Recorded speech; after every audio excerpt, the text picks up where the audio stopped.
hope He knows. the intro is just we're not fucking clapping. Welcome to the WellPlayed DLC podcast, Australia's juiciest gaming podcast. I am Zach Jackson. Joining me is Adam Ryan. I was going to clap as my hello, but I realised my mic probably won't pick it up, so hello. Also joining us is James Wood. Howdy, gamers. Ash Whaling. Hey, friends. And Nathan Hennessy. Clap. Hey, got him. Hey, Well, got him. hello. Fuck you, James. How's the cheese guts? Work in progress, my friend. Yeah. Mm. Yeah. So, Do you order that knowing that like you're in for a long night? People listening There's to the a myth- podcast might have missed an earlier baked cheese situation that occurred mere moments ago. yeah. So on the quick skinny, me and my partner went out for dinner, and for dessert, we were served up a baked camembert with the trimmings. Baked camembert was an interesting option alone, let alone for dessert. Zach's making reference to my famously bitchy belly, but it handles cheese not too bad. So we're going to go all right there. I think the worst thing's going to be probably like the relishes and shit that they served with. It's probably going to have a bit of garlic and onion in, and that's what sets me off on the toot. So it's all right. Discord doesn't pick up those sounds, so maybe you won't either. Thanks, Steel Series. How about we just add Thank them you, in Steel post? Series. Yeah. God. That's All what right. the kids want. How's everybody else? How we going, James? Cold, man. It's awful. It'd be like that, eh? Yeah, it is. It is like that. How are you? Yeah, tired, cold, bit like you. I am getting a deck build at the moment, so that's quite exciting. Oh. The woods You finally being getting laid. into card games? Yep, that's it. Yes, that was my first thought as well. How good. Shut up. I've got a Oh, real go man's enjoy deck, your mate. outdoors. All I can think about is Real him bringing man's over the deck. boys, being like, "Come check out my deck," and you guys have just gone straight on to the TCGs. I love that. Yes. So you're gonna be one of those fellas every couple of years. You see him out varnishing and stuff, getting high on the That's it. fumes. Maybe I'll become a grill dad, Proper adult man. like Bill Murray. Or come check out my Hey. deck and it's just a New Zealander with his cock out. Yes. That is the Good. best of both worlds, isn't it? Mm. Good. What are your thoughts on New Zealanders, James? I love them. Big fan. Mm, Yeah. Never met one I haven't appreciated. that's good. That sounds so awfully patronising. Adam, Shout how are outs you? to the New Zealand listeners. Also cold, mate. There's snow on the mountain, so I am cold as fuck at the moment, but not bad. Not bad. Went for my nightly walk. It was nice and windy. I'm saying all bad things, but I'm still in a good mood. So I don't know. Something's in the water. I'm Mm. good. It's fluoride, mate. How's the water up in Launceston, Mr. Whaling? Definitely watery. I mean, I've had sun. Everyone's talking about how fucking cold they are. I've had some fantastic days. I walked 6.5 kilometers yesterday just because I could, because it was Just in the nice. sun. Yeah, just in the sun. How's the Yeah. Miller Chills? They're all gone, actually. I've had the last one on the weekend, just gone. So they've been eradicated as per your orders, sir. I want to believe that you had like 2 cartons of them, but you're like, oh, I got to get these down. Zach's going to be so disappointed if I have it on the podcast again. Got to get him out of here. I've got to find the next drink that he absolutely hates so I can start sipping on that one next time. Great Northern. There you go. Mm. I might have some. Oh, no. Well, there's this week's mission then. Yep. All right. Very good. All right. Shall we get into it?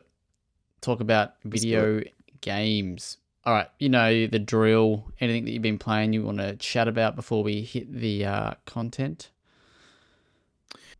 I spent the weekend playing, part of the weekend anyway, playing the New World Eternum console beta. It's for the Amazon Game Studio MMO Oh. that is... Look. Oh. I see what they're going for. There is a Tough crowd. mind-numbing quality to that world that I kind of appreciated. I think that having sort of like a seamless open fantasy world with at least a resemblance of real-time combat does feel good while you're also having a bunch of other players running around and doing their thing. Did I skip all the It's a good cutscenes? podcast game, you know? This is the thing, right? So I played it with a mate. We were talking through every single story beat that happened. We skipped every one that we could. Granted, I mean, it is a beta. All that progress is getting wiped anyway, so that does play into it somewhat. Yeah. I'm not going to pitch you on the story because I could not tell you what happened, but there are men in pointy hats. There are pirates. But I don't know. There's something about it that made me go, is this going to be the game that I go to when I need to turn my brain off? Because I haven't had one of those in like a very, very long time. Nathan, you're shaking your head. We kind of touched on this before the pod. What's up? What's up with you in New World? I've always wanted to get into New World. Every time I do, I like to do a little bit of searching through the forums on Steam and stuff just to kind of gauge where the audience is at with it.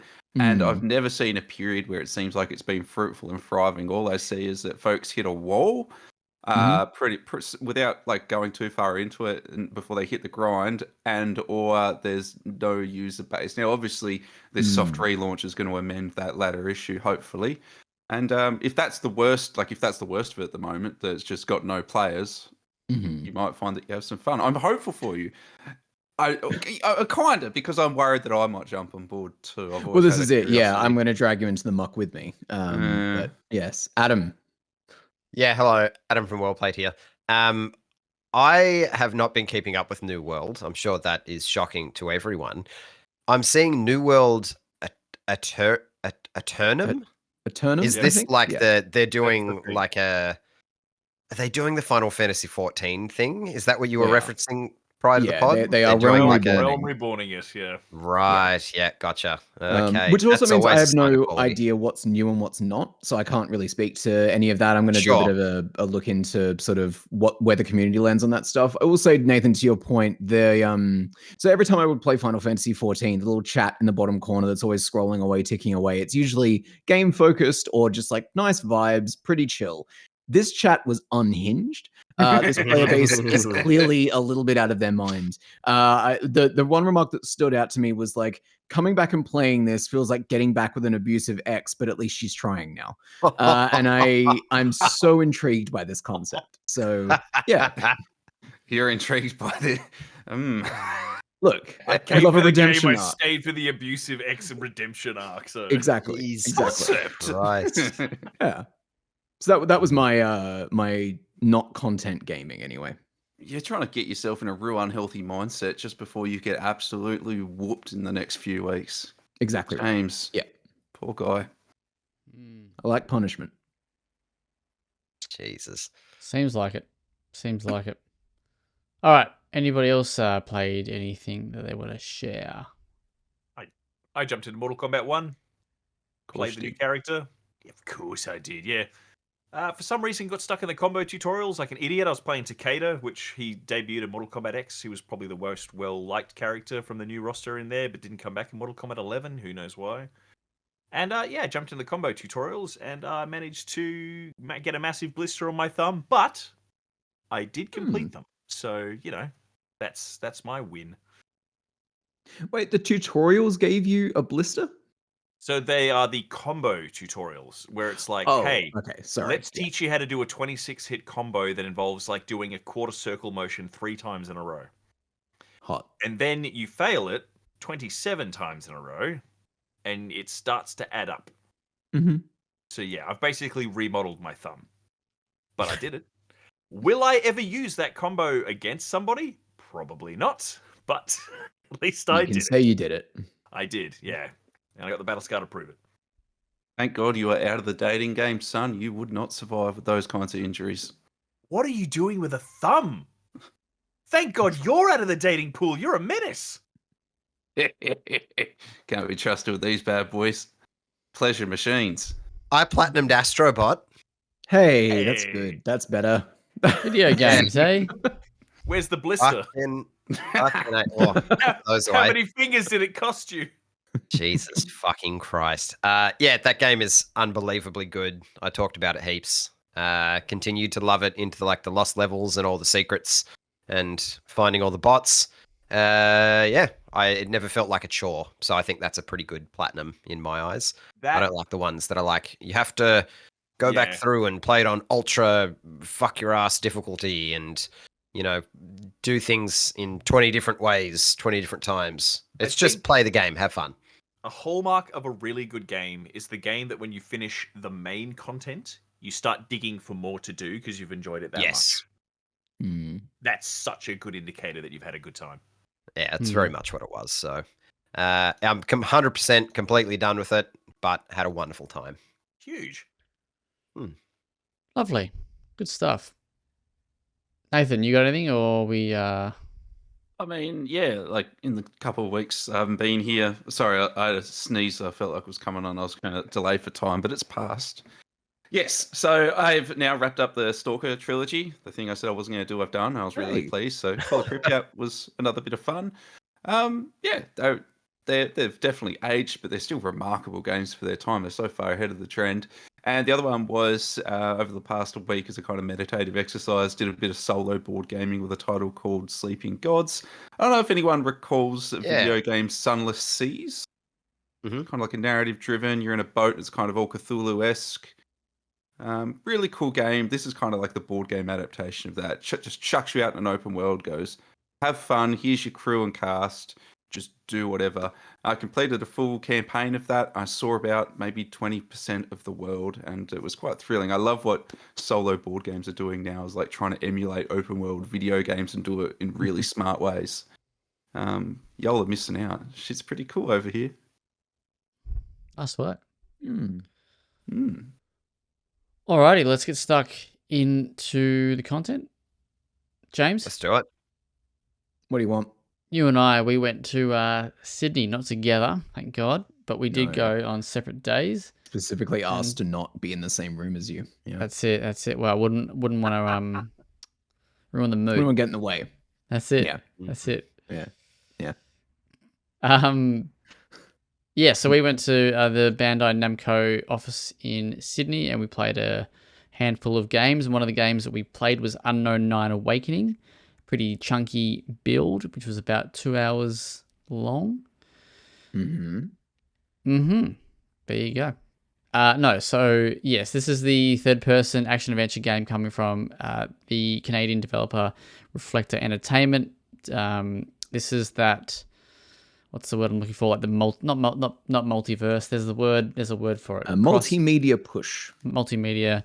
There's like podcasts. There's books. There's comics. There's everything.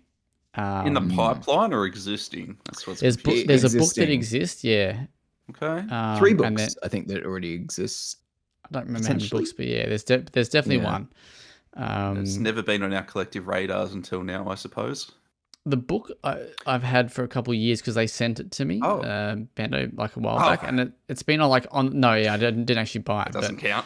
But, I've always wanted to read it, but just haven't had the chance to do so. But yeah, so Awakening is the video game, and it's a standalone game in this world. I think there's like bits and pieces that are crossover. Like I think like the theme of the world is kind of, it's all set in the same world, but yeah, this game focuses on a character called Haruna, which is played by Anya Charlotta? Yeah. Yeah. She plays Yennefer in the TV show for The Witcher. So if you know her, then you know who Haruna is. And this is can you remember what time frame it set? I thought it was it wasn't the 1930s, was it? I don't think. Maybe neither do- earlier. Anyway, it's set in like this fictional world, and the demo that we started on is the demo that we started starts out in a fictional India, which is actually kind of cool. It's very cool to see like a different culture like that, one that's not used as often in the game. And essentially, from my memory, the opening bit that we saw, basically you have this guy named Vincent or whatever, and Haruna's mentor is murdered, right? And now she's basically on the hunt to seek revenge and go after this powerful and wealthy man. And that's essentially, I think, the premise of the story. The hook is that in this world there is another dimension called the Fold, and Haruna has like a connection to the Fold, and the Fold gives her powers, right? And these powers you can use in mostly in the combat, and also in kind of like your traversal as well. So I wrote, and James, I think you agreed when we spoke, that it feels like an older style action adventure kind of game, like the early Assassin's Creed games. Some of the earlier, not earlier, but the rebooted Tomb Raider ones, but the earlier ones where it's a little bit stilted, it's a little bit jank. There's lots of, I mean, you do that in these games now, but there's lots of climbing, and it's all very linear. At least the path that we had in this initial section of India, it was very climb the roof, drop down the roof, jump across, climb the vines. Yeah, I mean, they made mention that they are going for a AA experience here. It's then they're not trying to push into that AAA category, so the visuals are a little bit crunchy, let's say. Yeah, it's got some rough edges, that that I quite appreciate. But yeah, I think what I really liked about it was it just felt like, I don't know, this is very, very weird to say, but it just felt like I was playing a video game. One of those games that you played years ago when you just kind of got lost in it. There's no like sense of realism, if that makes any kind of sense. Like I quite like games like The Last of Us, right, where it's kind of, you're in this world and you're made to feel things that's that are quite real. Obviously, the world that game exists in is not a real world, but it's kind of a bit fantasy. Yeah, so combat is pretty much like a brawler for the most part. Your main your main weapons are your fists. So yeah, you can, and that part is a little bit crunchy. Yeah, so that part is a little bit weak. It's fine, but we only played it for 2 hours, right? And if you ask me 10 hours later, is it still going to be fine? I'm not too sure. But where they do kind of not separate, but they kind of enhance the combat is by using Haruna's powers, right? And these are all powers that you've had before, so they're not kind of like things that they're doing new. So the main one is called stepping, and that allows you to basically commandeer enemy's body, right? So you can jump into another person's body, and that soldier might have a gun, so you can then take the gun, shoot another soldier, or you can go and get this sword thingy or whatever it might be, or do a power smash onto like a generator or a explosive barrel or whatnot, and that kind of triggers this effect of things blowing up and taking out multiple enemies. You do have to use time stops when that happens as well. Correct, So like if you're hiding in a bush, you then like astral project through time basically, and then so you set all these things up to happen, pull back to your body, and then it all happens. So you don't have to like sacrifice, like you don't have to go loud to do these things basically. I'm watching I'm watching the gameplay trailer for it, and it kind of almost seems like prior to getting into the fisticuffs, you've got like a strategy element to it, like the whole time pause, and then you can kind of set a few things in motion, and then when shit hits the fan, you kind of get into it. Is that the kind of gameplay loop that we're looking at? You definitely can do. I don't know if we had prep time. Yeah, there was probably only a small number of instances, I think, or moments in the build that we played that are like that really do set you up to kind of use these powers to manipulate certain things. I think you have to kind of get it right. I don't know. Did you feel that way, James? Well, that's kind of what I was wondering, because like for me, it was primarily a stealth experience where like I only went loud a couple of times, and so like it's walk through a street, come into a courtyard, 4 guards standing around, take them out before you have to progress. But that kind of over and over again. And in most of those instances, I felt like I had a pathway through that I could just entirely use my stealth tools for. I mean, sometimes that didn't work, but yeah, I mostly didn't do combat. Yeah, so the game, at least the build that we started with, you only had one step, like one possession. So towards the end of the build, I think you actually unlocked a second possession. So that's kind of where you do get the ability to start setting things up to make things happen. And yes, stealth is a big part. And I actually quite enjoyed when you kind of rip the soul out of the person from Yeah, From- the stealth takedown Yeah. is like walking up behind someone and like pulling their soul out of their body. It's rad. I yeah. just saw Yeah. that. It's very cool. And then you Yeah. get other skills in combat. You can like do like a scorpion get over here kind of thing, where you basically pull them towards you, or you can do the opposite, and like push them away. You can have a shield made of the fold yeah. powers. Yeah. You can like phase in and out of reality, so you can like I phase through bullets a lot of times. Like someone would be about to shoot me, I'd go, whoop, and then you know they can't hit what's not there. So That's kind of dope. yeah, And then it is. in traversal, you can go invisible and something else, but I can't remember. Think you can like peek. It's the detective vision, basically. Yeah. Oh. Yeah, and it's just got those characters like where you in the second bit of the build, the preview, you meet this, I don't remember what his name is. You meet this guy and he's like white guy, fucking not. He's a bit of a magician kind of dude, cartoon cowboy. Yeah. In this world, basically. And he just old school kind of, not old school, but like one of those older style characters. Yeah. He is old as well, old, and I quite enjoyed it.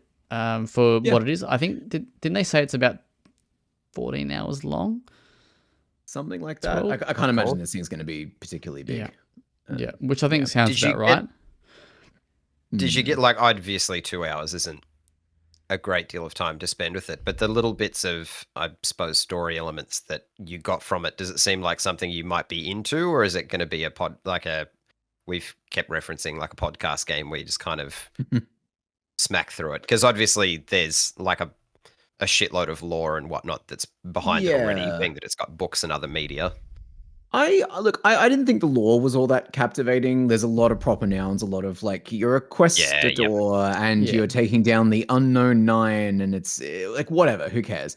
But the actual moment to moment dialogue I found relatively charming. I thought the writing was pretty sharp. I think that I put in my preview, it's like an inverted Uncharted situation where instead of having like, this kind of like roguish Nathan Drake white guy coming into a foreign culture, you have someone actually from that culture who's a little bit more grounded in it. And so when she gets paired with the Nathan Drake type just 40 years into the future, basically with this cowboy guy, you see a kind of dynamic you don't normally see in a video game. And I think that she is a little too kind of like, oh, I'm a quippy video game protagonist. But this is very early in the game, obviously, and there are at least hints at a deeper character going on, I'd say.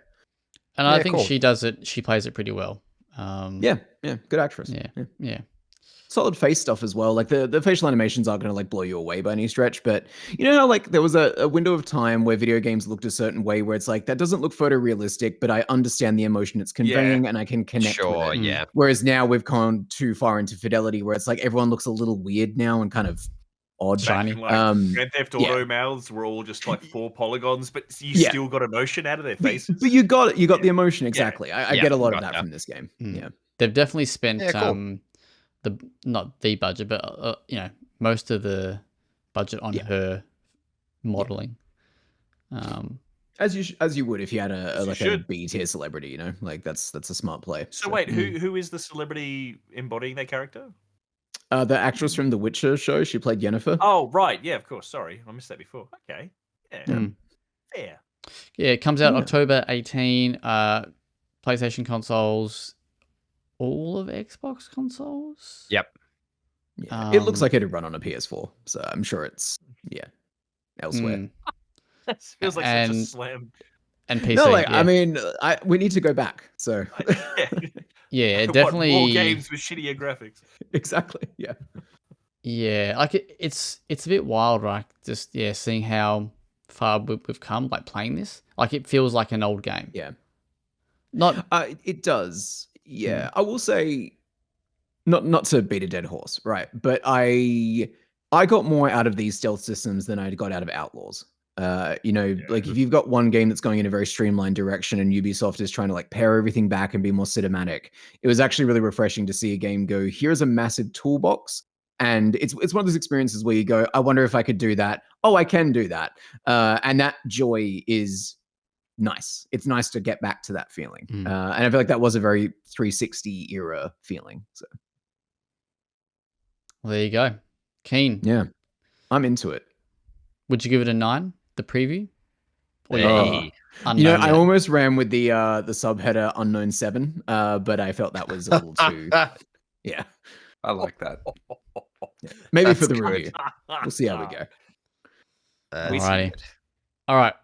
Good job. Go read James's review on Press Start, and mine's just, just on the website, mate. All right, are we doing Towerborn? You the boss. You tell me. James, you're the director. Ash, tell us about Plucky Squire.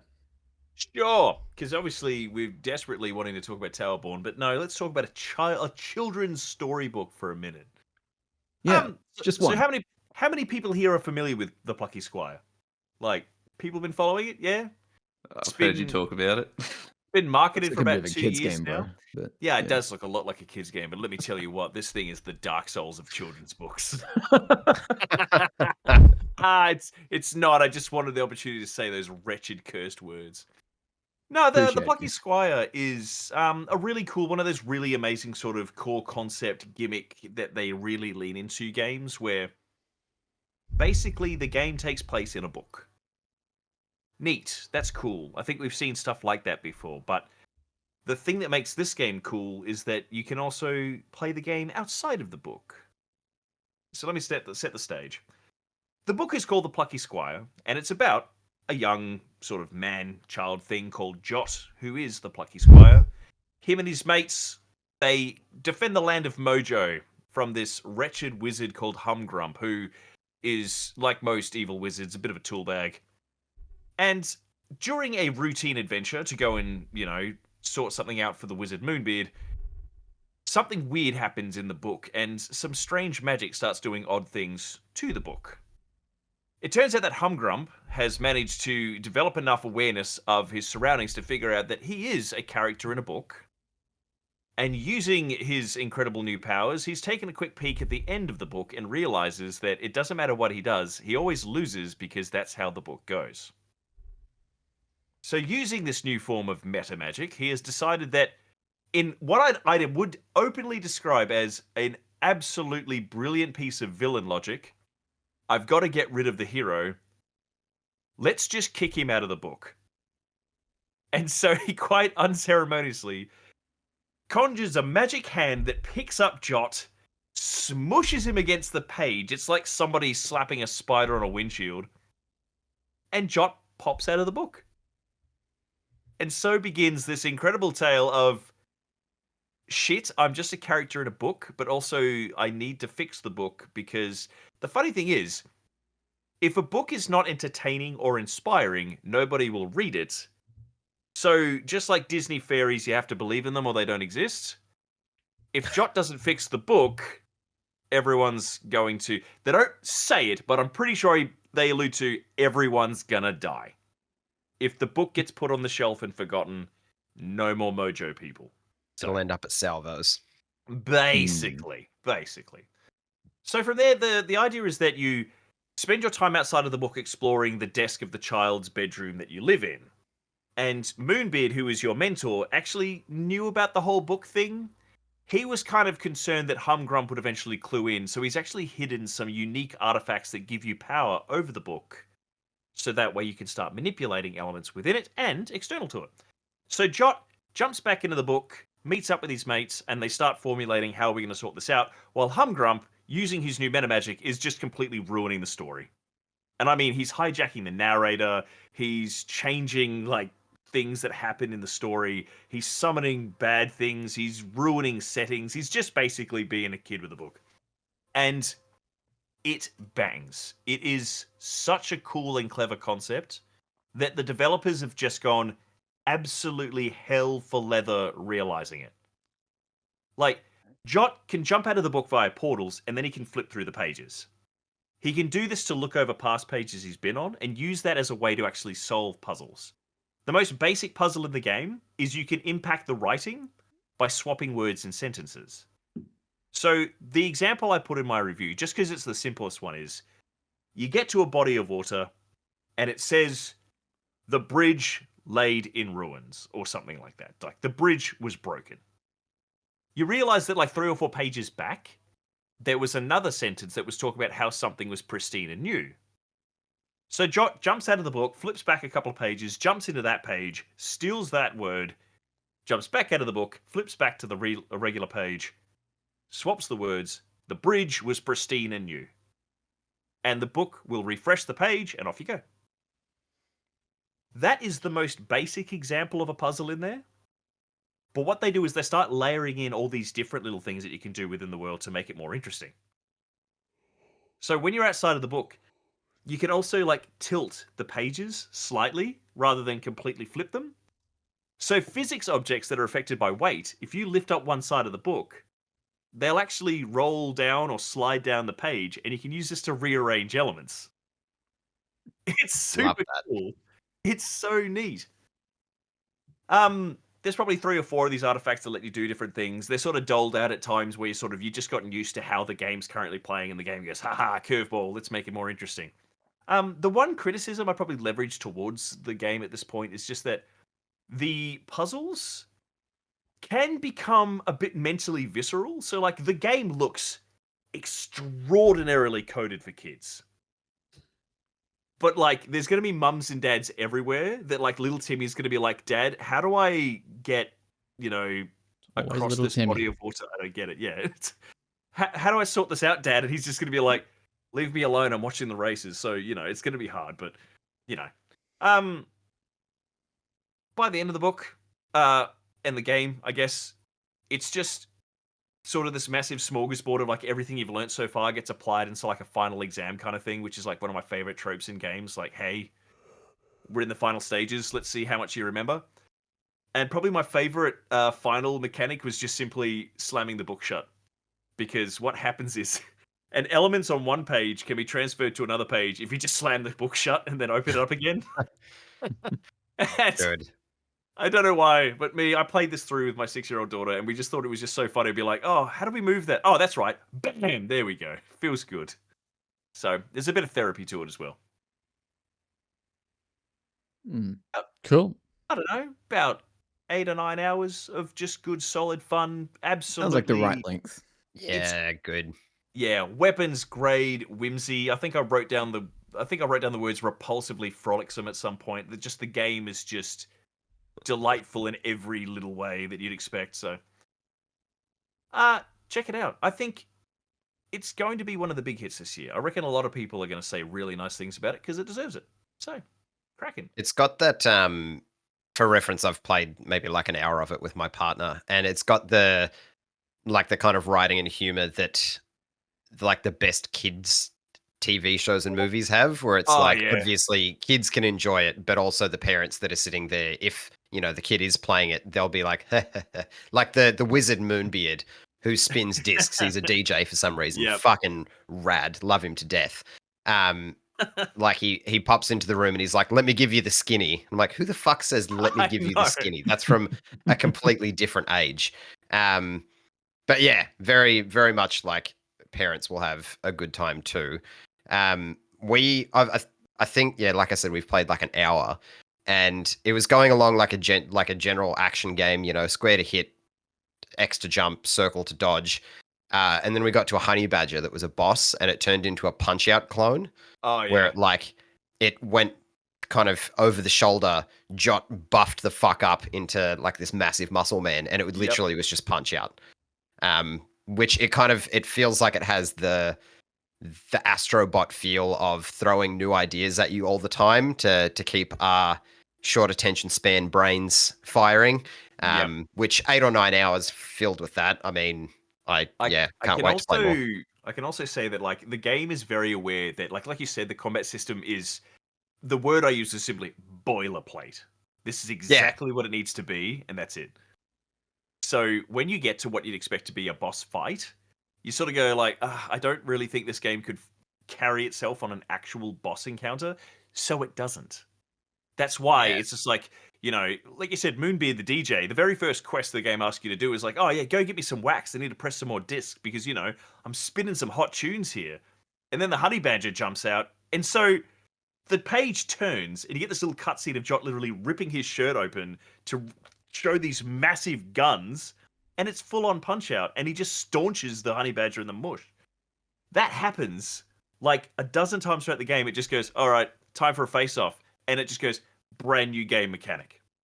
Completely different style. But to its credit, it also offers you an option that if you go, oh, hey, I get how this mechanic works, and I was really enjoying the Plucky Squire, I don't want to play a puzzle game right now, you can actually skip the boss encounters. Like when you pause cool. it, there's an option that's just like, oh, okay, sorry that this massive battle is actually just a game of puzzle bobble. If you don't like that shit, just window it. Out it goes. No worries. We're not going to judge. Which is fine. I mean, because again, it's sort of, I don't know, there's so many things done to try and make it accessible to kids, and they might go, okay, sorry. No, I have a question for you. Do you Handsome know, man there, yes? does that disable trophies or achievements? Do you know? No. Ah, good. Ah, Good choices. good shit. I tried. I could not find anything that suggested that didn't work. Mhm. I restarted a save and still everything unlocked the same way it did. It just seems to be a case of little Timmy probably doesn't remember Puzzle Bobble. Little Timmy's probably never played Super Punch Out. And if he's having trouble with it, you can sort it. There was one fight that I just generally struggled with because I don't think I was understanding what was going on. I did get it eventually, but an NPC sort of came in and was like, "How you going, champ? Do you want to keep going?" That was your daughter, wasn't it? Wasn't an NPC. Your daughter was like, Dad, this is how you do it. Yeah, no, there's a part where an NPC was just like, how about we just move past this? It was like, okay, fine. I was trying to do it without getting hit. I thought I could pull off a no-hit run in the pretend JRPG segment, but I was wrong. So, but yeah, very, very good. Game bangs. It's. I was gonna say, you can ask me what I gave it. I was trying to. The whole way through playing it, I was sitting on a tasty 10, and then I got hit with a couple of bugs that I just couldn't forgive. They weren't horrible, they were just silly, kind of inconsequential, but they did require a checkpoint restart, and I had to acknowledge them, and that's sort of what knocked it down to a 9.5. Huge That's always score. a shame when that happens. Yeah. It's it's a shame it got a 9.5. Yeah. Yeah. Oh, I know, no. but like it's just such a banger. This is one of those games that, like, I think I said in my review, you play it and you're gonna think about it for a long time, and you're gonna fondly remember it, and then you might replay it a couple of years down the track and go, God, it's just as good as I remember. It's just solid and bangs hard. Very, very good.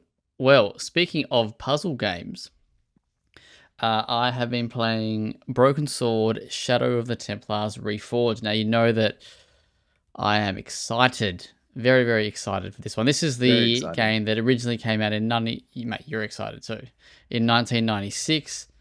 And yes, so we are now getting a 4K Reforged remastering, basically polishes up all the backdrops, all the character models, gives us a bit of enhanced audio.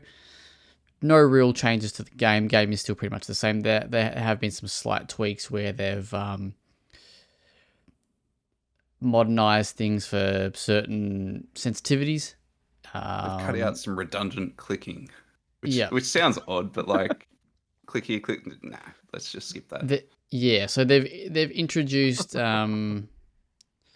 some mechanics that I guess in lieu of a hint system. So they kind of, I think there is a hint system here, but it's they want you to try and figure it out. So it's things like hiding. So once you interact with an object that no longer impacts what you need to do, it's grayed out. If there's still an item or still a person that you need to interact with that is still relevant to moving forward, they're still, they're not grayed out kind of thing. So, like little things like that, which I think is a nice touch rather than just having the hint system, because once you've used that a couple times, you do kind of just kind of, oh yeah, I'm stuck now. I'll just use that rather than. An NPC comes out and goes, "Come on, mate." Basically, you want to move past this? But yeah, I mean, not really much to talk about, really. Good game. amazing game. Probably like I think it's one of the, if not the best adventure game. Certainly the best one that I've ever played. And it's great to experience it, with some 4K visuals, and looks real good. Looks real good. So I highly do recommend, if you've had any kind of desire to get into point and clicks, and I think this is a really, really good one to start with. And the older one, the original version,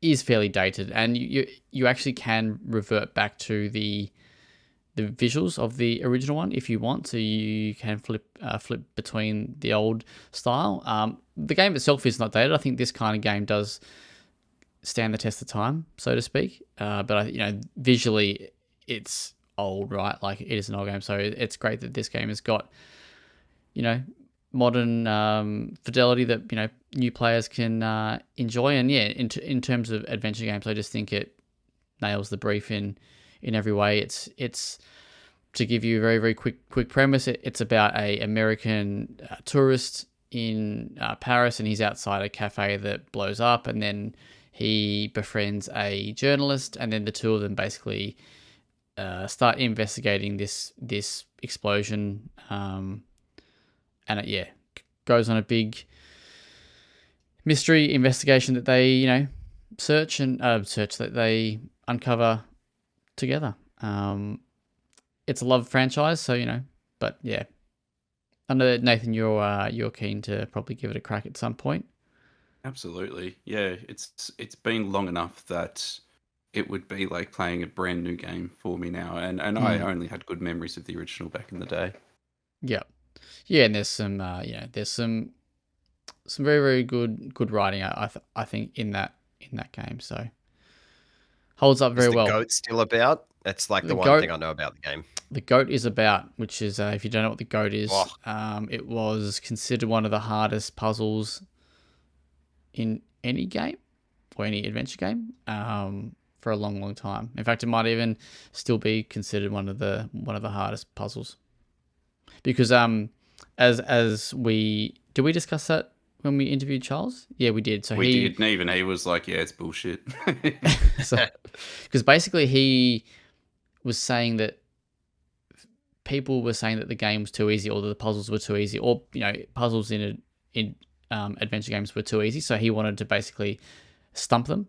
So he basically threw in this puzzle halfway through the game that introduces a whole new mechanic that they never even touch about. And yeah, there you go. I have a question for you. He did it, I guess. Earlier you said updated for sensitivities. Does that mean that they made adjustments to some of the writing, or do you mean sensitivities just purely mechanically? So there's a period in the game where you go to Syria, and there's a merchant there that has just been tweaked, for that. There's a scene later in the game that has been, or a moment in the game that's been removed, where it was a little bit creepy, where Nico is tied up and George basically forces himself upon her. Yeah. Oh, God. Okay. When was the original made again? 96. Not like full on. I think he just tries to give her a kiss. 2022. Weird. Yeah. So. Got it. Okay. And another question. I know that when this first got revealed, there was conversations around the use of AI to upscale some of the stuff. Did we ever get clarification on if that was just actual typical use of AI upscaling that video games do? Or so he's touched on this a couple times, he being Charles, the main dude from this series, and he's just essentially said that the foundations or the outlines or the main drawings were all still hand drawn, but the AI has assisted to basically fast track, and also probably the main reason really is to lower the cost, because I don't remember the numbers, but that game the original had a huge amount of everything was all hand drawn, right? And to make that now, it just would have cost a fortune. And I think he said that without AI, this this wouldn't exist, right? Like, because it'd just be too expensive. Yeah. So yeah, I believe it's just. Well, yeah, I recall him saying that it's just purely to beef it up to that 4K, to fill in the blanks. So things like when they talked about character models where they, the hands kind of looked a bit fucky. So they've gone back and they've actually redrawn the hands and parts of the body that haven't made sense through the AI upscaling or whatnot. Yeah, so less. They've provided all their own assets to the AI. Yeah, it's not generative AI. No, No, that no. was kind of the sticking point there. They've done their best to train it on their own resources, as far as I'm aware. Cool. Yeah. Yeah, very good. It does look beautiful. So, I've heard really good things. I've had this like recommended to me, so I'm definitely intrigued. The first time anyone's ever recommended a Broken Sword game to me. So, And the original, Little Timmy's frothing. Fuck you, mate. The original, fuck little Timmy. The original was very, very well received, James. So you should play it. Excited. Adventure Gamers gave it a 5 out of 5 back in the day. GameSpot gave it a 9.2. What are you giving Reforged? Is that what it's called? Oh, yeah, it is. Look, I think it's took a real swing there. given the life impact that this game has had, right? Like this is one of my favorite games that I've ever played, right? And I think it's a 10. So, all right. Got a different reviewer. Beautiful. Sounds like bias. Absolutely. Look, let me actually roll the credits and get to see some, because they have implemented a couple of new things, and because I think they mentioned that they found some, or they had some more voice recordings that they never actually got to put into the game because they just never got time to actually polish them up and stuff like that. So, but so far, like there's no reason why, this is still my favorite adventure game, and Very good. very, very good indeed. All right, let's move forward to some shout outs. We do love shout outs. We got a shout out sandwich here. We've got Funko Fusion with Big KV returning to the Till throne, and he says Funko Fusion's biggest success is how well it matches the vibe of Funko's uber popular line of vinyl figures as a whole. Joyless, soulless representations of beloved franchises that capture almost none of the charm of the source material. The most culturally relevant thing here might be the collectible KFC buckets. 4 out of 10. All right, now we get into the tasty center. Jesus, having both KV and James reviewing games well played is going to be a fucking nightmare. And That's a fucking sandwich for you. Yeah. Well, speaking Very of the sandwich, spicy for some pale looking blokes.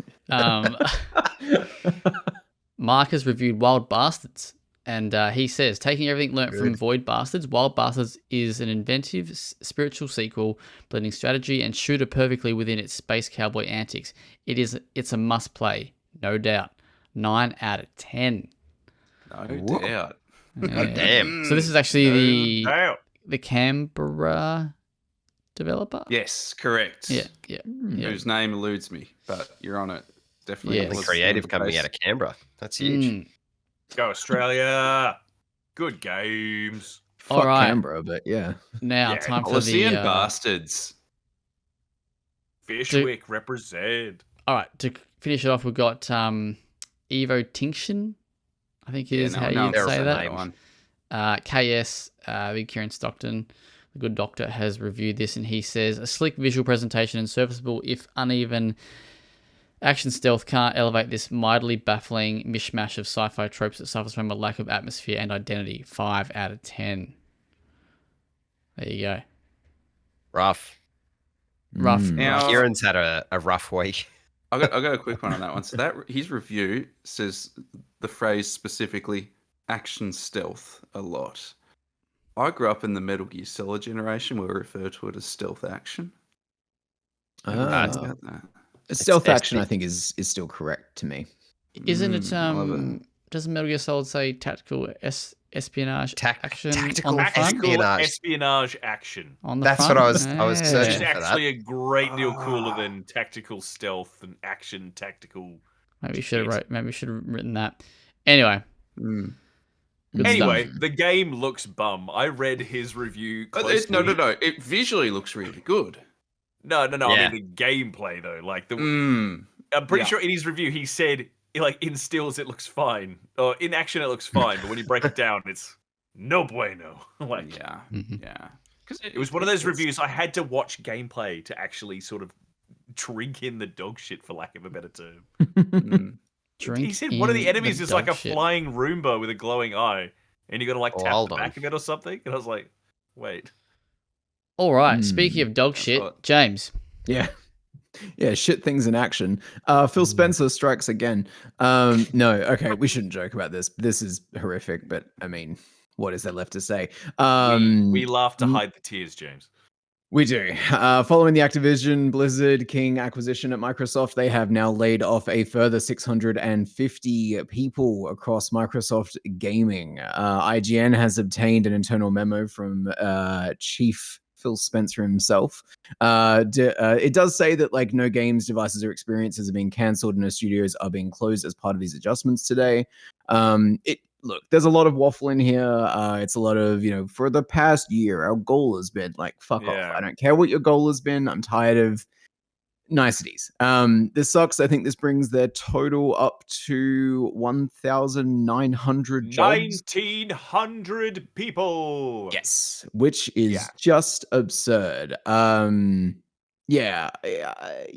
This is a lot. This continues to be bad. It's one of those like who could have possibly seen this coming things over and over again with this stuff, where everything they swore to the courts wouldn't happen because of this acquisition is Oh, just yeah. happening, and we have to go. Okay, bummer. It's like a laundry list of all this shit that they said wouldn't happen is just happening. And somebody broke it down the other day with an infographic of just like, this is what has been produced and this is what has been lost. And it's like staggering to see the amount of interactive media experiences that are coming out of these companies versus the number of people walking out with all their stuff in a cardboard box. Mm-hmm. It's absurd.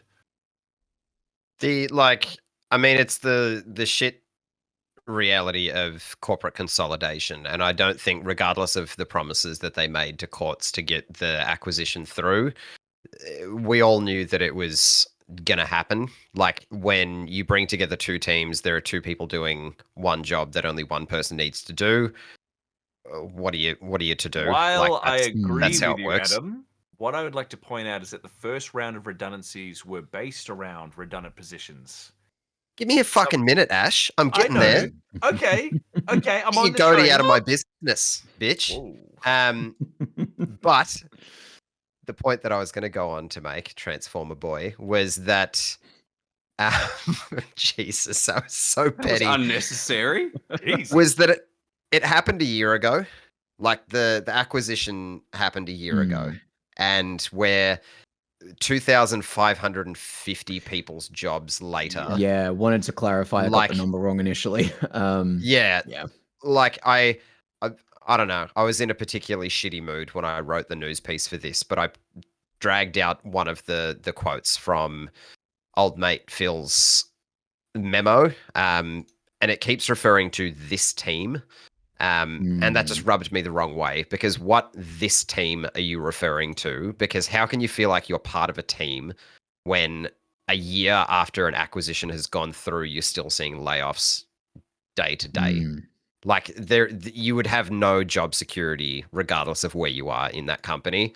And I think that's a real fucking shame. It's like the Reaper is walking the halls. It's absurd. And like the worst thing is that like they are actually targeting sort of positions that don't indicate that quality is going to be a priority in some cases. Like they're killing off QA, and they've taken like the most recent chop has taken a massive bite out of mobile teams, which like from a Blizzard perspective, that's a new frontier that they've just stepped into. And now it's like, well, you've had a couple of months. Yeah, let's call this experiment a failure, boys. Put it on Lifeline. They're like, yeah, no, we're not canceling anything, but you might be putting shit on maintenance. That's what it feels like. So I don't know. Like Yeah. James said, sick of reading the niceties where they try and wrap this shit up in a nice, pretty bow and go, no, it's okay. It's just part of business, but don't worry, the games are okay. And it's like, yeah, but games are made by people, and the people are getting screwed, and that sucks. Yeah. Never mind the fact that like they are consistently also putting out not good games. Yeah. So it's just All like, for like, what? yeah, for what exactly? Yeah. Like, Shout out to I don't know. Towerborn. You know what? The Starfield. Starfield DLC. Towerborn, I said. Or Talbot. Oh no, Towerborn seems cool. I don't blame them for that. That's fine. If James No, isn't I- blaming Microsoft for it, it must be okay. Exactly, then it's fine. I am the arbiter of what Phil Spencer should be personally blamed for, obviously. Thank you for tuning in. No, I was going to make a point about something and now I can't remember what it was. Does it matter? Don't like any of this, so. There's nothing to like. No, exactly. The folks over at Annapurna Interactive apparently also have nothing to like, as they have collectively resigned, which is Why? kind of a staggering thing to consider. Since 25 staff members, including the president Nathan Gary, all tendered their resignation at once. This seems to be following Annapurna's kind of like restructuring into a push into AA. I think we were talking about them recently with Remedy. AAA, wasn't it? AAA, Yeah. sorry. Yes, of course. Sorry. Yeah. Adam, you kind of hit this. Beat. Yeah. Fucking wild. This is really wild. So yeah, the founder and owner of Annapurna, like the wider Hello. Can I just confirm, is this wild? It is fucking wild. Oh. Not just wild. Yeah, so Annapurna Pictures, wider parent company, Megan Ellison, more or less vision for the company is to merge all of the different sectors into one, and the Nathan Gary was not hugely fond of that, and he was in talks with her and I'm sure stockholders and whatever to have an offshoot of Annapurna Interactive to just do their own thing, to be a separate legal entity, which I don't know, that seems pretty fair to me. They've been kicking goals for years now in the indie game space. Apparently they didn't see eye to eye on that, so Nathan as well as two other staffers resigned. That was the original story, and then Jason Schreier a couple of days later was like, oh wait, hold up guys, it's literally fucking everyone. It's all 25 staff members packed their shit and left.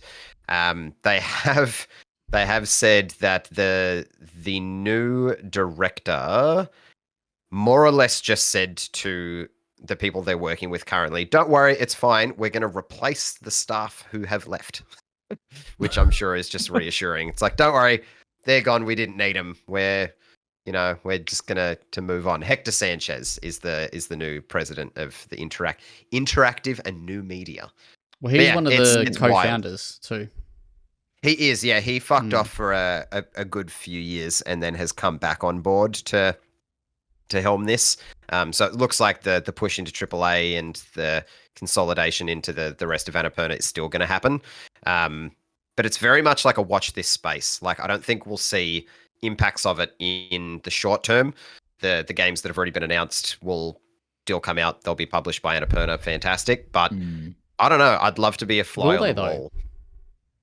Yeah, the Davey Rendon, whatever his name is, he came out and said, yes, we're still going full steam ahead. Everything's fine here, despite everything. So, but what if they can't get people to fucking replace the people? Well, yeah. Who's to say? What They're if? probably What if? furiously typing in a chat GPT now, like emulate the person that just left. Marketing publishing arm. campaign. Yeah. Because when you think about it, like, this is all that team that brought all of us all these games, and they're just all fucking gone. Like, none of them are there. Yeah, I know. Like, so it's I know. It's wild. Again, I told you. It's fucking wild. Yeah, very fucking wild. Exactly Well, right, James. On Zach's note there, I do just want to give shout outs to the games that have emerged out of this label. Kentucky Route Zero, Outer Wilds, Flock, I Am Dead, What Remains of Edith Finch, Sayonara Wild Hearts, If Found, Gagora, Ashen, Lorelei and the Laser Eyes. Like, The home Artful Just runs. an Escape. absurd list.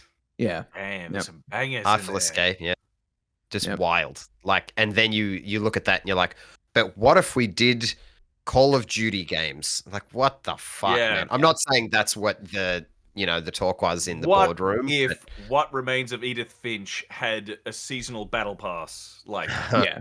Ugh, You know what? horrific. You know what it smells like a bit? It smells like EA Originals. You know, it started out as this little tiny, Yeah, okay. indie Yeah, little yeah. outfit, publishing cool vibes and whatnot, and good games mostly. And then you know, punching out into AAA. You know, not that Immortals was bad, but you know, just then going the away money from gremlins came you know, knocking. yeah. Yeah.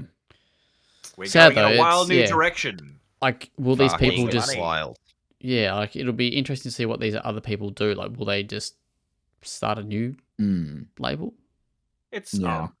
I think they'd be walking away with a pretty decent resume when they go, hey, you know all the stuff that was good coming out of Annapurna, and you know The thing though is that was us until we that left. brand is so strong though. You know what I mean? Like Also, like you say Annapurna, you go fucking banger indies. You say and how does Black Pole. sorry, Who's that? Now you can how go. does that work with like a publishing arm as well? Like, I get it from a development standpoint. Like, maybe you can keep the costs down by keeping the scope smaller and whatnot. But for a publisher, like, can you? Is it as easy as kind of just grab all of the people and make a new company? Like, I'd imagine there's a fiscal part to that is not that easy. Yeah, I don't know. I don't Should be expensive, yeah, understand for that sure. enough. But yeah, you would assume bankrolling games would be a fucking costly venture. So yeah, Yeah. Well, I'd assume Weird. they'd get like investors and something like that. Be well, like, you know, sure, yeah. They'll reappear as Business Planet things. All right. Really strikes me as like this is a team that's just kind of like floundering, maybe like flapping around a bit. Jesus you Christ. know, Oh, you didn't. Ash, yeah, yeah, I'm sorry. I Don't couldn't- fall I to my couldn't level, not. James. You're better than I am. I am actually better than you. That's true. That Ash, made me talk to flinch. me about this Flappy Bird thing. Let's get Okay. a quick recap on whatever the fuck has happened here. Let's do the really quick recap. So, obviously, the gaming news cycle sucks. It's all bad news every day, all day. Doesn't matter what it is, it sucks. A tiny beacon of light in the darkness was a random thing that came out of left field. Oh, Flappy Bird's coming back, and the internet collectively went, "Oh, wow!" And every news outlet you can imagine had a headline that went, "Flappy Bird's coming back with new levels and unlocks and." And then people decided to actually look into it and realize that it was like a Weekend at Bernie's type corpse puppet where it's just rotten to the core. So, yes, Flappy Bird, finger quote, is coming back. But what actually happened was the IP, the copyright for Flappy Bird, lapsed because the previous dude who, if you're familiar, delisted the game after he realized it was a blight on humanity, basically. Delisted the game, didn't pay attention to the copyright. Like, he took his creation and buried it, basically. Well, the copyright lapsed. Some NFT group famous for their D's Nuts NFTs managed to basically yoink the copyright for no cost because it was an abandoned property. And now they've spun up a brand new Flappy Bird, and oh, it's back, everybody! Woo! Yay! And within minutes, people have already discovered that there's references to a Flappy token. There's some kind of play and earn mechanic in the game. Ugh. There's a ton of dark pattern dog shit in the game, like loot boxes and stuff, and fill up bars to get new things. So the bottom line is, if you are happy about Flappy Bird coming back, you're not allowed to be because it sucks. It actually sucks really bad. So that's the gist. That's my venomous gist of it all. So any Oh. questions from the front row? No. Nah. But- Good. I But so don't many even outlets know what telling me Flappy that Bird it's is, to be honest. So not good. I cannot stress the big reason why I decided to do a news piece about it was the number of headlines that were just simply, yay, Flappy Bird is back. And it's like, Jesus Christ, I get it. It's games journalism. Half the time it doesn't feel like it's supposed to be real, but due diligence is still a thing. And if something sucks, check to see if it sucks. You know what else sucks? The Australian federal government.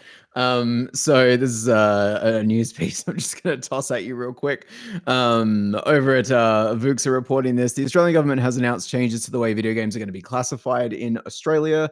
What this has resulted in is a new ruling that means that games that require in-game purchases with an element of chance are going to be like minimum M rated from this point on.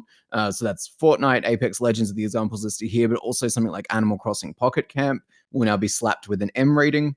And games that I think emulate gambling but don't use real money will be an R18, which is kind of an absurd flip of what I would expect this to have landed on.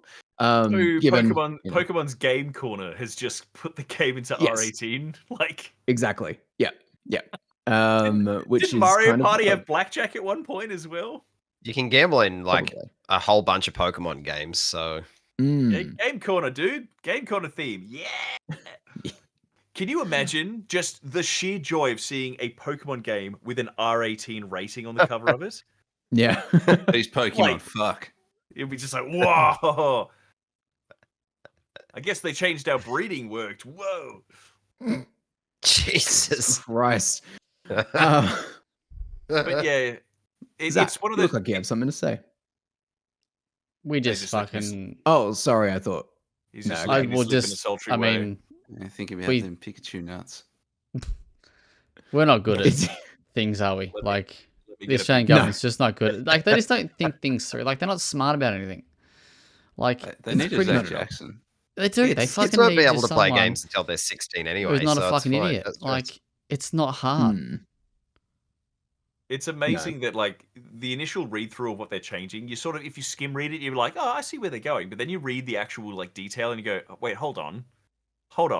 They've completely fucking missed the mark here. What the hell? So, for example, okay, Like- so where does like FIFA land then? Is that an It's M. It's M. So the games where you spend money on games of chance to hopefully get a big win are going to be M. That's I don't The really. games where you don't spend money but simulate gambling are going to be R18 plus. FIFA M, Pokemon R.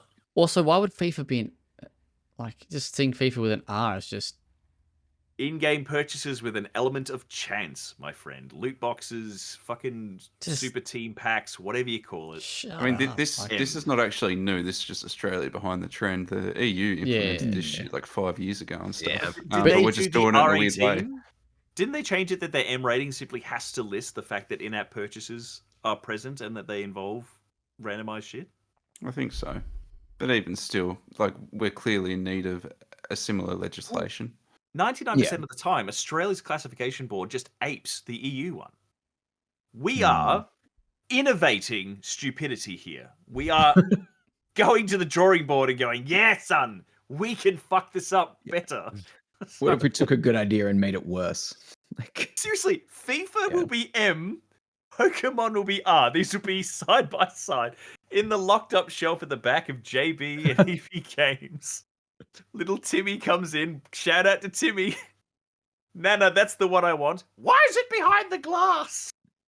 Didn't know Well, little Timmy explaining that would be fucks. so much fun.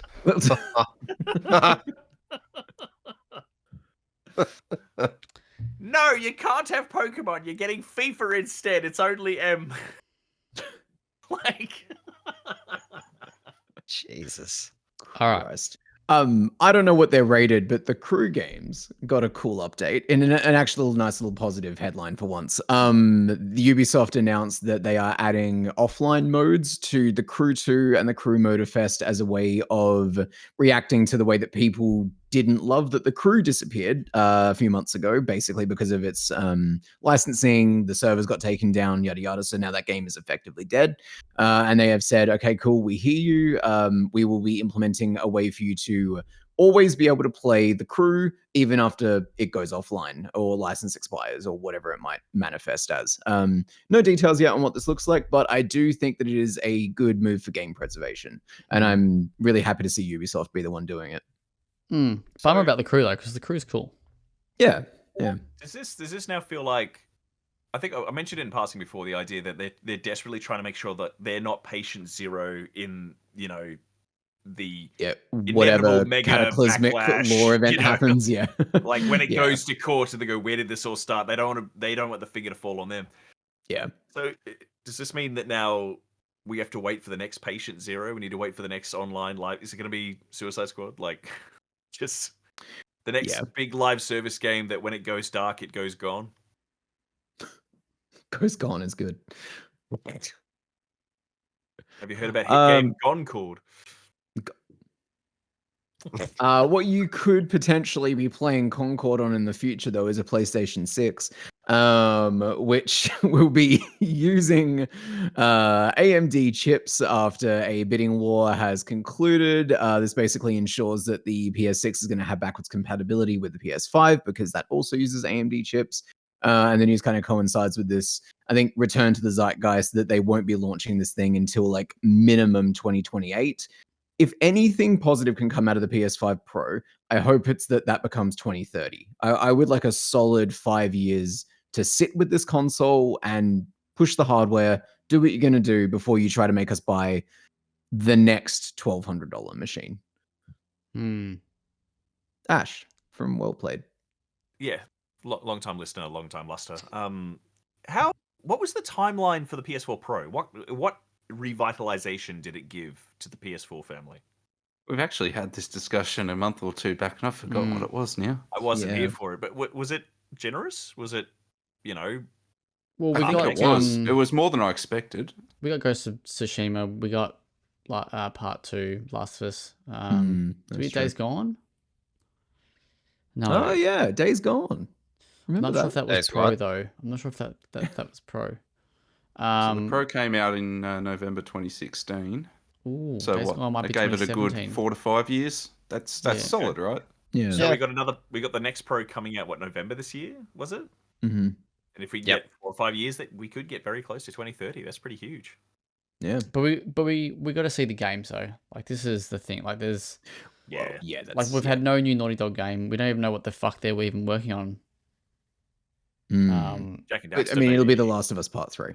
Like probably what it will be. Well, they've got they've said they've got multiple projects and multiple fires in the irons. Yeah, Wait, no, irons and fires. But they also chuck their shit in the bin at a moment's notice. So God knows. But I think, like we said last week, they've showed off the hardware. Surely the games come like at another state of play. Hopefully, yeah. Yeah, well, surely. Show me Ghosts of Tsushima. Give me another one. Yeah. Is that the sequel? Like two ghosts is what I was going for there. Yeah. No, there's 2 Tsushimas this time. Two Tsushimas as well. Well, think about what Insomniac's been able to pump out. And they've pumped out heaps or quite a bit. It's because Insomniac have seemingly nailed the gestation period of a game and and how big to make their game. Ghost of Tsushima's not Insomniac, surely. It's Sucker Punch. No. We're talking about like Ratchet and Clank and Spider-Man, Spider-Man 2, Miles Morales. But they know how to iterate on games that they've already made, and they also know how to scale back the scope of something to push out something a little bit smaller, more condensed, but still really good. Whereas I feel like that's actually probably the funniest thing about the Insomniac leaks is that it showed us how much stuff does get put on the clean room floor. Not that there was anything good about those leaks, but But we've also you're heard not going to do a about documentary about it. We got to find out eventually. But we've also seen, we've had Wolverine revealed, and it's like, what is everybody else doing? We've now, are we 4 years into this console cycle or 3? Standalone Venom game, Spider-Man 2 DLC.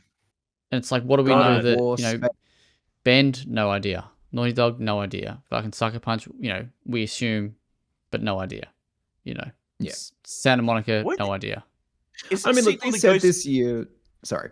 No, sorry. Just while on that part, isn't a sequel to Ghosts of Tsushima like confirmed? Like they had hiring notices? There were hiring notices, yeah. Like it's it not- is happening. yeah. They just haven't come It's just out not and announced. said it's happening. Yeah, Yeah. yeah. And like I know they said this year was going to be downtime for them. So I'm assuming sometime next year, early, we're going to get like the big state of play. They'll announce all their trailers, and everything will sort of be right in the world again with Sony's lineup. But And that's until when they then, will formally announce Ghosts Tsushima. yeah, exactly. Yeah, thank you. You get it. Call me Sony. I don't think he's in charge of that game, but still. No. He's too busy Mm. being weird. Adding racing stripes to a fucking piece of shit. That's the news. Is it? Yeah. Yep. Or do we have a cheeky little? No, we don't. No. You would, wouldn't you? Way to tease us. All right, good stuff. Let's go to off topics. What are we going to talk about in off topics? Anybody got anything to share? I really want to see Speak No Evil. Hopefully this week. Have you seen the original? Mm. No, I've been wanting to watch this one before I go and watch the Danish one. So yeah, I watched the Danish one, and it's one of those films where I greatly enjoyed it, but it requires so much kind of like cultural knowledge or cultural currency to appreciate, because it's so much of the horror is about social dysfunction between Dutch and Danish people when you put them in a room. If you're not been in that situation, so much Sounds of the great. horror of that film is lost, and clearly they weren't able to translate that to the American film because it sounds like it's just fine. Well, I've seen it then, There I you guess. go. If we're talking about films, I watched the new Transformers movie. Was it a 5 out as of good 10? as they say? I heard 5 or 10, and was it as good as they say? Actually, it was. I think I might have mentioned that I was worried about it because everyone who'd seen preview screenings were gushing from a community of people that never gush. Like, Transformers fans hate everything. If it's not G1, they hate it. If it's a monkey, they hate it. If it's not a truck, they hate it. It was really, really good. But like, most importantly, and we discussed this when we talked about the Minecraft movie, it was a film targeting children that wasn't made for kids. Yeah. Which is important. There was lots of good storytelling, character development that was actually, quite shocking at times. Not, holy shit, you can't take your kid to that, but like, if you were to replace the robots with people, it would be a pretty harrowing tale. But because they're robots, it's okay. That actually, sorry, I'm not making promises here. That makes it sound a lot more involved than it is. It's still a animated kids movie, Transformers origin story, but a very solid movie. What are they going to call the nice. sequel? Transformers 2 or Transformers 1-2, Transformers 1.2. Like, I'm waiting for Transformers Cybertron Drift. Fuck Yes. right off, Nathan. God damn it. That was good. He's got the Fast and He's just got family on the brain, but it was good. I saw it twice. I went one night by myself, and then I took my daughter after I deemed it appropriate, and it was a good time. Nerd. Oh, I came- question. Yo, go for it. Does that mean that you were the single adult seeing the animated child's Transformer movie in a cinema?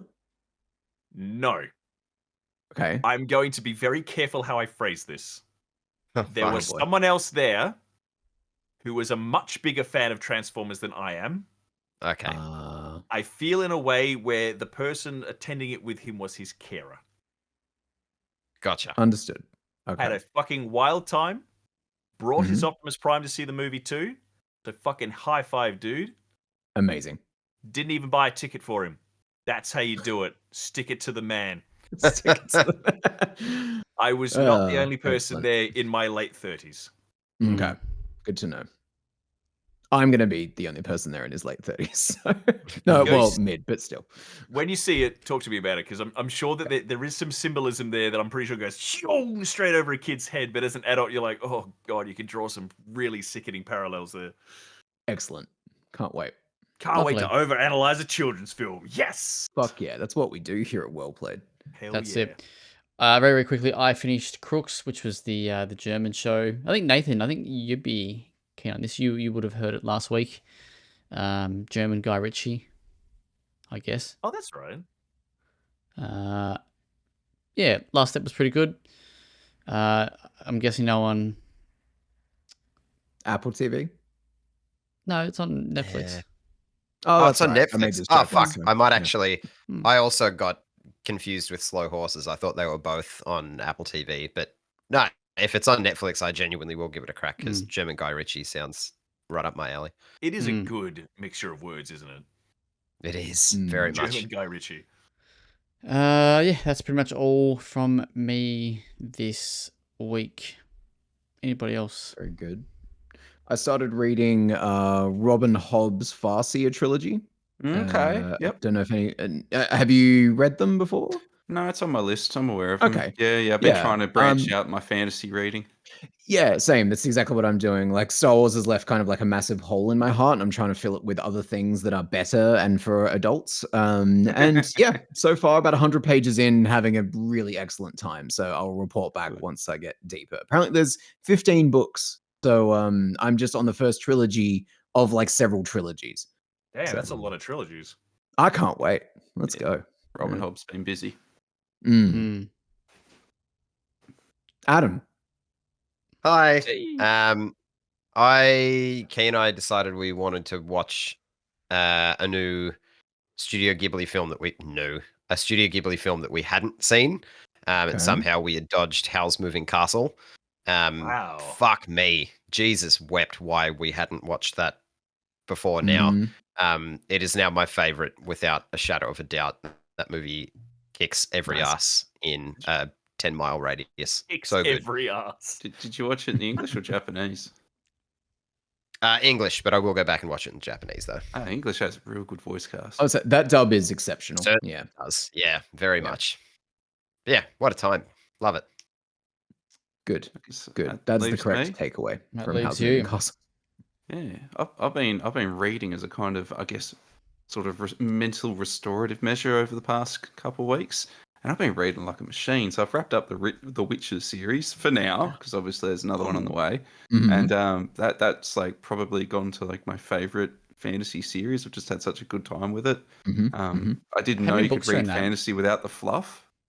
Yeah, he just cuts straight to it, doesn't he? And yet sacrifices no character, no theme. It's all there. It's just, yeah. Fuck, it's How many good. books? 7?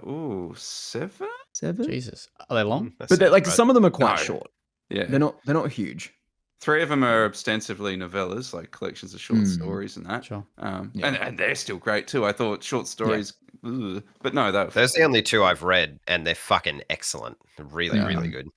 Yeah, and then the rest of the saga is really series story, but that's still a wonderful ride to go on. And then straight after that, it took me a week, but I finished. Has anyone heard of Murakami, the Japanese writer? Yeah, Key is a massive fan of Murakami. I don't know how I feel about him. I read his first big like international hit, Wild Sheep's Chase. It was fine. I thought about a third of the book was modernist fluff that could have done without. And now I'm back to China Mayville because he's just put out a book with Keanu Reeves. So back to my boy. Okay. I'm gonna convince people one day to read China Mayville. Keanu's clearly liked him and jumped on board. So Keanu's first book's out with him. Made me very happy to see that little connection because he's fantastic. Good stuff. Alrighty. 2000s film of the week. Film of the Better week. believe it. God, What we've I've been got waiting such for. a banger this week. Oh, you're going to be so excited. The synopsis, boys. I'm guessing that's what you're after. Yeah? Yeah, of course you want it.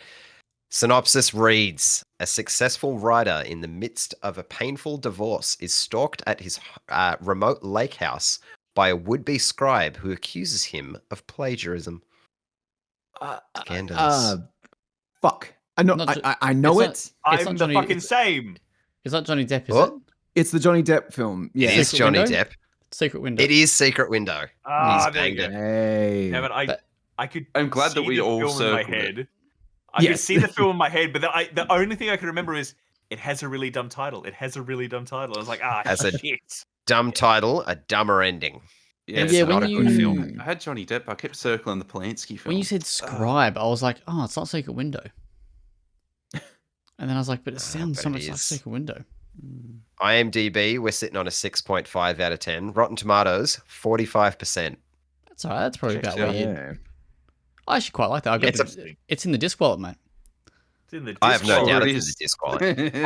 I think Is this. your Sorry, you go. Sorry, I think the movie is like fairly okay up until the last maybe 15 minutes, and then it just completely shits the bed. Shits the bed. I did fuck hard with early 2000s Johnny Depp though. I was going to say, that's his golden era, lot of isn't it? people It was, did. it was right before Pirates sort of just changed him into a goofball. And everyone was like, haha, he's going to do the funny thing again. Haha. What did he do after Pirates? Anything good? It's some character acting. He did a lawsuit that was on Netflix. Yeah. Didn't he get into doing more Tim Burton shit again? Like just Oh random yeah, stuff? yeah, like years of Tim Burton shit. Yeah, Dark lots of Tim Shadow, Burton shit. Wonka. It was all like, please stop. I don't dislike Tim Burton, but Christ, he has a very specific set of dot points that he nails every time, and if you don't vibe with it, you're not going to vibe with it this time. that's my impression. Mm. Let's have a look. What do we got? Good work, boys. Jeez, you nailed that. That's good. one of our I feel like Up the difficulty level. apparently. like Googling Johnny Depp can only lead to good things, right?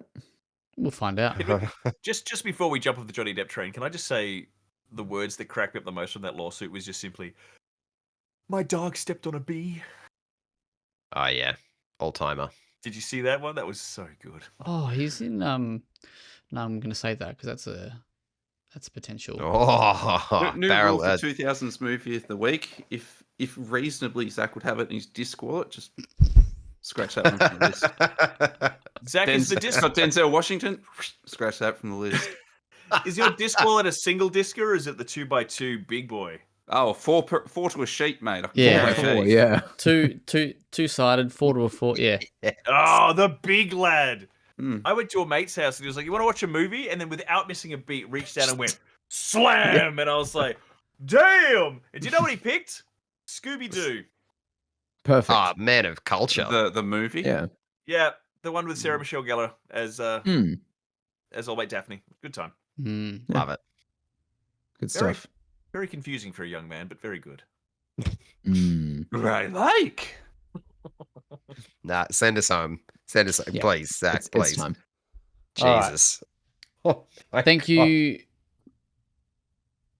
Thank you for listening to this week's episode of the WellPlayed DLC podcast. You can check out all the content on